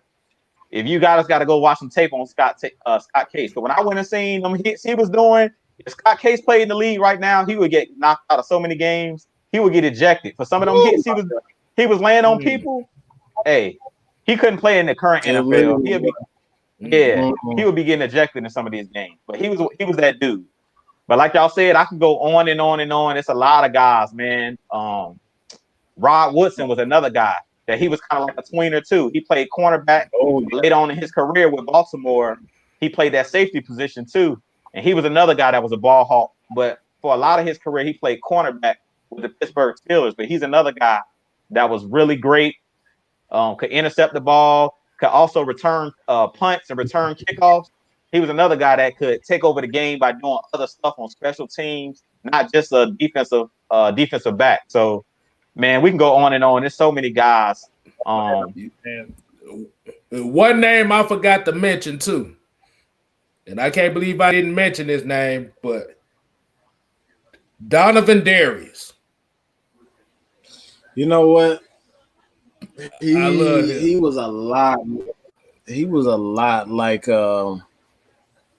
Keanu, like he is today. Like he wasn't a great cover guy, but he was a strong safety. Great strong safety. Like he oh my God, like he could cover tight ends, he could get interceptions, but like he would damn sure knock you clean the heck out. Like he was a great safety. Chuck Cecil. Oh my God, I forgot about Chuck Cecil. Oh man, Chuck Cecil was one of them. Yeah, he was one of them guys too. Another guy on my list I forgot to mention, y'all, is Earl Thomas. He's another guy with Seattle. Y'all talked about Cam Chancellor, but Earl Thomas was a ball hawk. Early in his career when he could still run, man, that dude could hit. He could intercept the ball. He was a ball hawk. And that's why we always talk about Richard Sherman. But like I said, man, the best makeup, the guy who could cover up many mistakes in that back end, Earl Thomas was that guy with the Legion of Boom. He was that guy. Absolutely. Yeah. And I'm about to say, there's a guy in the NFL right now that I could put in there. If everything goes right for his career, is Kevin Byard out of Tennessee. I'm glad you said that, Kstylz. Kevin Byard. Yeah, he has everything that we talking about right now. Like I said, I know people probably wonder why we ain't mentioned Rodney Lott and stuff like that. Those are obvious. We know that's obvious. No, he don't need to be mentioned in this because we already know he's great. Yeah, I mean the dude shut with his damn finger in the game and still play. Like, come on, bro. Like my whole finger came off. if my whole finger came off, man, I'm crying. I'm crying home to my mama. I'm giving myself the powdered toast for that. Hey guys, it's one other guy I forgot on my list, y'all. There you go. Tyrann Mathieu. Got to it before. There it is. Tyrann Mathieu, man, the Honey Badger. He's that guy that can play strong safety, free safety. He'll hit you. He'll intercept the ball. He'll go back on punt returns, run that thing back. When he was at LSU, he one of them guys, man. He can do it all. He got that range. You just said something that made me remember one too. Aeneas Williams. Yeah. Yeah, Aeneas Williams was that dude. Yeah, Aeneas Williams. And I know that played elite. That dude played elite at corner and safety. Elite. We're talking about elite stats at both. That right there. Well, that hit he put on whoever that quarterback was that I saw. I can't remember what quarterback was. He blew that motherfucker out the game. I said, "Oh yeah, this Williams to play with." He was something serious. All right. So yeah, I'm about to say we can go ahead and start getting to this 2-point conversion. Like I said, people, this is the part of the show where we kind of like just give our thoughts on whatever we thinking about. And let's say, Jew, I'll let you go ahead and get yours out the way.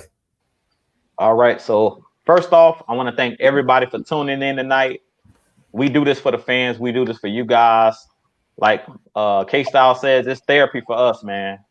I was really disappointed after this last game because y'all know if it's any game on the schedule that I circle, I highlight is against the Aints. I highlight every time we play the Saints, I want to beat them. If we don't beat nobody else, we need to beat them. So I was really down, really sad about the loss on Sunday, but we appreciate you guys continuing to tune in, continuing to watch us every show. Tuesday night, Wednesday night, Luxus Change, all the shows we have, ATL and Sports Zone. We appreciate you guys supporting the AFN. Like I said, we do it for you guys. We try to entertain you guys with all the stuff that's going on in the world. People depressed, COVID-19, all the different stuff that's going on. We try to give y'all a little bit of entertainment for about 2 or 3 hours when we can. But I really appreciate you guys supporting my channel, Jew Talk Sports. I appreciate you guys going to hit that subscribe button. Y'all continue to hit that subscribe button here at AFN. We on our way to 1,000. We trying to see who's gonna get there first. Yeah. AFN. We trying to get there together. We both. It is a competition right about now. It's a competition. Mm-hmm. We both trending in the right direction. And hey, look, we can cross the finish line at the same time. You know, I'm competitive, but look, when AFN win, I win. So. Hey, look, we just trying to continue to build this thing. Like I said, I just want to thank you guys for continuing to support. I see you guys tuning in, even the Saints fans. They've been tuning into my channel, talking trash. Some of them actually have some decency about themselves. So shout out to them real Saints fans that actually have some home training. The real ones that got some home training. It's rare. They got that real Southern hospitality. That's like, hey, Jude, we all going down, but hey, you know, I got respect for your team. I feel, you know, I understand you die hard. Hey, look, this to the casket drop. We all Atlanta Falcons fans. I love my team. I bleed that black and red. And man, I appreciate you guys continuing to tune in every single week. You guys continue to tune in. I really don't have anything else. All I want to say is Thanksgiving coming up this week. So you guys, we all got something to be thankful for. All of us have life. Look, Mike getting ready for that turkey, that dressing. You see him up there, he getting ready. Yeah, man. It's time to eat. So it's Thanksgiving. Everybody has something to be thankful for. We're still here in the land of the living. And that's pretty much all I got, you guys. All I want to say is just be thankful and think about somebody other than yourself during this holiday season. If you can give out a hot plate to somebody that may not have it, hey man, share, you know, have somebody over or go out and give somebody a hot plate. You know, it's a lot of people that's struggling right now, especially because of COVID and the people that's out on the street and stuff like that. I don't know if you guys seen Marshawn Lynch was out giving out turkeys. I seen him on Twitter. They showed Marshawn Lynch on the video. He was in Hawaii handing out turkeys. So man, that's what it's all about. That's what Thanksgiving is all about. That's what this season is all about. Is about giving back to others. The whole much is given, much is required. So If you can afford to, give out a hot plate to somebody, that's what it's all about. And that's pretty much all I got. We all got something to be thankful for. I'm just thankful for AFN. I'm thankful for Mad Mike, Kstylz, Miss Maggie T, all of you guys, man. Big Country Low, Pearl Artist Cole, J Rock. Yeah, all of you guys, man. I'm thankful for you guys. For this network. Showing out again. Goddamn anime. We ain't got them yet. Right. That's all right. Maggie had to get it. Look, man, stay down. What you talking about? Look, Maggie's in the giving mood, y'all. I just talked about it. That's for me, Maggie. Thank you. I didn't know that was my Thanksgiving gift, man. I appreciate it. I appreciate it. I bought it for me. That's all I got. That's all I got, fellas. Y'all can take it. Man, you want to go ahead and get yours out the way before I talk about mine? I always go last. You got your shirt and hat too. I go, man. Oh, good. Oh, you know what? Big Surge. I do want to give a shout out to you, though. I did see your post. He basically said he want to go ahead and block for Ryan. Definitely, we need you. Definitely, I saw that post. Shit, I'll go out there and block. Hey, I'll go out there and block for my damn self. I got the weight on me. I can't be fat for a reason. Hey, the way Dirk Calling plays, hey, don't put me back there, dog. I seen what happened to Ito when he was trying to block. No, I don't want no parts of that, dog. If somebody coming, I'm telling you right now, I'm cutting everybody. I'm cutting these. Hey, I'm about to say 315 pounds. I think I might have at least a little bit of weight to hold out. I'll be good. All right, go ahead, Mike. Who got it? It's you, Mike. Man, I'm always last. I don't know what the hell I'm gonna say. Damn, I usually have something to say, but I ain't got shit to say. I'll just kind of reiterate what you had to say, man. Honestly, I truly appreciate you guys. Like everyone who's ever sent any super chats, just donations to the channel, man. Like you guys have no idea how much we thank you guys for that, for helping us. You guys are you are Atlanta Falcons Nation. Like this ain't just about us, man.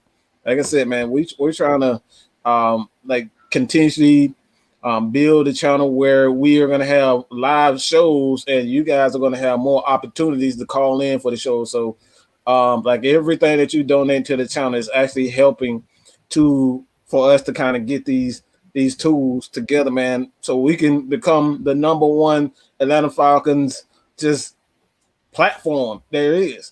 We need something for the people.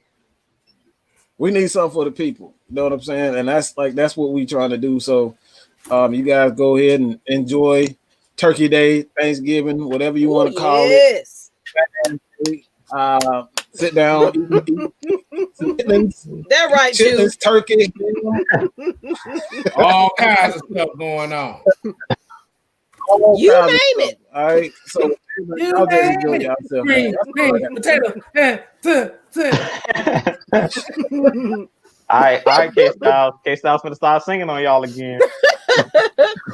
Before you start singing, don't get me start singing. I ain't got no Popeye's chicken this time. So, but I'm gonna say this though, Maggie takes sponsorship. So if you want me to wear a t-shirt, a hat, a scarf, a goddamn tank top, a bra, send it. That girl said a bra. Whatever. Miss Maggie take all sponsorships. Go ahead. If you got something you want to, for real. Like I'm joking, but I'm for real. I'm for real. Like this is the platform for everyone. Like we're opening it up to the fans. This is the purpose of AFN. So if you got, if you doing shirts, you doing anything, bags, purses, whatever. If it's Falcons related, bring it. You know what I'm saying? Like I support business. You know what I'm saying? I support. So if you got it, hit up Miss Maggie. and emails. Y'all found me on DMs. I don't know how y'all finding me, but y'all finding me. So hit me up however you find me. For real. But seriously, I appreciate everybody. We just have an awesome lineup, and I don't know what we're gonna do after the season, but we're gonna still be here. But tomorrow, make sure y'all tune in to ATLian Sports Zone at 8 p.m. same time. Friday, I think we're gonna be rolling out a new Friday night show, 7 p.m. So look out for that, as well as we have Saturday mornings now for our pregame, because everybody been asking about it. Red Clay Sports. Watch that at 11 a.m. on Saturday, right before y'all get into y'all football and tailgating, and well, tailgating in your living room this time. But thank you, and keep it respectful. That's right, Tara Falcons. Keep it respectful in my DM. See, goddamn it, woman, now you got everybody talking about bras. It's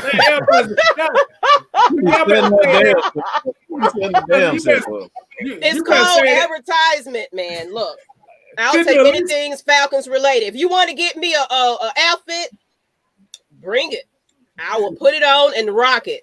Trust and believe, because I'm not. Look, I'm the Falcons queen for some reason.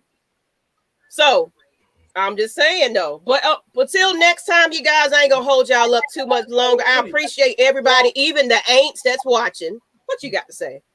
Who had something to say? I still ain't even went yet.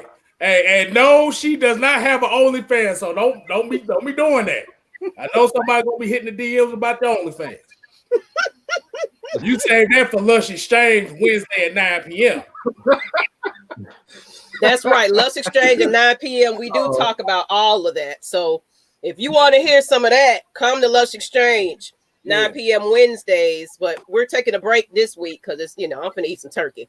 So, but following week, Lush Exchange, we talk about all that. But this ain't the show for that tonight. Thank you, though. Go ahead, Kstylz. I didn't know you ain't even go. I was trying to save me for last. I was about to say, y'all gonna say, man, fuck Kstylz. You gonna do your goddamn selves. I know these people don't know me like that, so it's all good. But at the end of the day, like I said, we appreciate everybody tuning in tonight. All platforms. Make sure you follow everybody's handles. All platforms. We on Spotify too, so if you don't want to waste your battery watching YouTube, you can watch it on Spotify. Save you some battery life on your phone. On long road trips. Road trip. But like I said, I got two things. Like I said, this is the first time in the whole show that I didn't give nobody the Power to Toast Award. I know. I've been waiting on it. I know y'all waiting on it, but I'm gonna put the. Like I said, it's kind of hard because, like I said, I gave the Short Bus Shawty Award, so like I said, that's actually kind of worse. You got to do the powder. Somebody. I'm gonna get a Powder Toast, but the thing about this one is it's not gonna be as funny. It's gonna be a serious moment here. I'm gonna give this Powder Toast award. Hold on, let me put it up. I'm gonna give this Powder Toast Award on this news story I heard. It's this dude named Joshua Davis. Now, listen to me. This dude brutalized and beat a disabled 5-year-old kid to death. Damn. He was blind and disabled. And that is a major, and like I said, this was his stepson. And like I said, what my problem is with like a lot of these situations like that is anybody that has the mentality that they gonna beat somebody's kids, especially disabled kids, you're not a human. You are a demon. You are a devil. These kids do, like I said, we are here to mentor these kids to be better people. It don't matter what condition they have, if they healthy or if they disabled or nothing like that. We have to be here for these kids. These kids are our future. Mm-hmm. we might, like I said, we might not make a difference, but we can teach our kids to be a difference. And ladies and gentlemen, anybody that has kids that's gonna be introducing them to a step parent, be careful you bring your kids around, because this boy Jamarion did not have to die for no reason. I ain't got a picture up of him, but like I said, just look up 5-year-old disabled boy got killed in St. Louis. I was serious. I was mad. I almost literally got mad. That's why my son, he's autistic and nonverbal, and he's a handful, but he is my heart and soul. And I'd be damned if I invite anybody that I don't feel will protect him. You know what I'm saying? Anybody that causes harm to him, I don't care. You gonna make sure you respect me and you respect my children, regardless of what type of delay they may have or not. So I don't play about that. I absolutely don't play about that. Mental illness is it's definitely, you got real there, Kevin. Kstylz, I say your government, but you got real there. You know how I feel about disabilities and things like that with my own. So, that's the heart right there. I can't stand seeing that type of stuff. Yeah, I'm about to say I ain't on jokes all the time. Like I said, I'm out here looking at a whole bunch of different stuff, and like I said, that is a problem that we have in here, especially when you're dealing with situations where you're dealing with step kids and stepfathers and stuff. Mm-hmm. Just because you're with a woman with a child, or you're, or like I said, or vice versa, does not give you the right to abuse these kids out here. Like I said, that's one thing if you're doing that to a health kid, but a disabled kid, a kid that's blind, a 5-year-old, bro, you surprised. You better be lucky you got arrested, because the street should have stomped your ass out a long time ago. Mm-hmm. That's about as real as I can get. But like I said, the moral of the story is you got to respect people out here. Kids, women, men, everybody. You have to show, like I said, if you want respect out here, you have to earn it. God damn, I got too real on that. I almost cried for a second. Yeah, it got real. Yeah, Sometimes you need that. Sometimes you need that.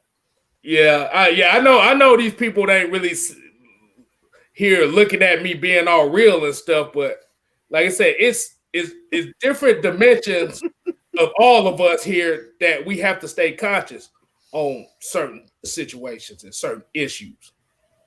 And like I said, it's not gonna be cured in one day. It's not gonna be cured in a lifetime. Like I said, but you want to build the steps up to make it better. And I'm gonna go ahead and get on that. All right. And no, I'm not promoting dirt cutters of OnlyFans. But his OnlyFans probably dirt dry as hell. Boy, he probably got death letters in that motherfucker. That might be a free OnlyFans for him. And the only people that's paying for that is Dan Quinn. But on that note, people, we appreciate y'all tuning in tomorrow night, same time, 8 p.m. We did start a little bit late. That's why we giving you a little bit extra tonight. So on that note, we are out, and peace.